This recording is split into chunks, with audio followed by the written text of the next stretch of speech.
स्वराज्य न्यूज मराठी, माझा हक्क माझं राज्य स्वराज्य। इगतपुरी इथल्या महेश्वरी मंगल कार्यालयात जिल्हाध्यक्ष बच्चाव यांच्या अध्यक्षतेखाली भारतीय जनता पार्टीच्या इगतपुरी शहराच्या निवडणुकीच्या पार्श्वभूमीवर बैठक पार पडली। या बैठकीत सर्वानुमते मधुमालती रमेश मेंद्रे यांची नगराध्यक्ष पदासाठी उमेदवारी जाहीर करण्यात आली। यावेळी मान्यवरांनी आपल्या प्रतिक्रिया व्यक्त केल्या। ते तुम्हाला मानणारे होते, त्याच्यातला काही गट नाराज आहे, त्यांच्यासाठी आपण काय मत मांडणार? निश्चितच माझा पूर्ण आयुष्य या शिवसेनेमध्ये गेलं।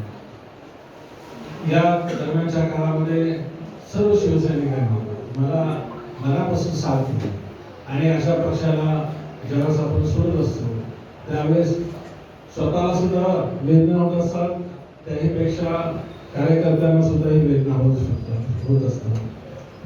मला माहीत आहे की अनेकांना ह्याबाबत दुःख वाटत असेल, मलाही आमचं दुःख वाटतं। माझा रोष कोणत्याही पक्षावरती नाही, शिवसेनेवरती नाही ना कोणत्या इतर पक्षावरती माझा रोष आहे ना कोणत्या नेत्यावरती नाही।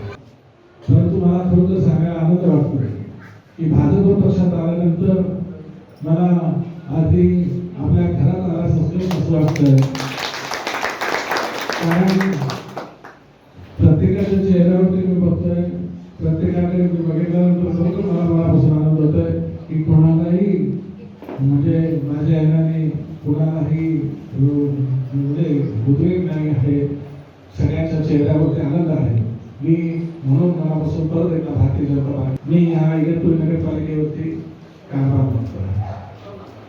त्या 32 वर्षाच्या कालावधीमध्ये दुर्दैव आहे, ज्यावेळेस आम्ही निवडून येतो त्यावेळेस राज्यात सत्ता ही दुसऱ्या पक्षाकडे असते। त्यामुळे येथील विकासाच्या करता जी काही सोयीसुविधा असतील, ज्या काही निधी असेल, या सर्व गोष्टीचा जो अभाव होत होता, त्यामुळे इगतपुरी शहराचा विकास हा कुठे झाला होता असं काही लोक म्हणत होते।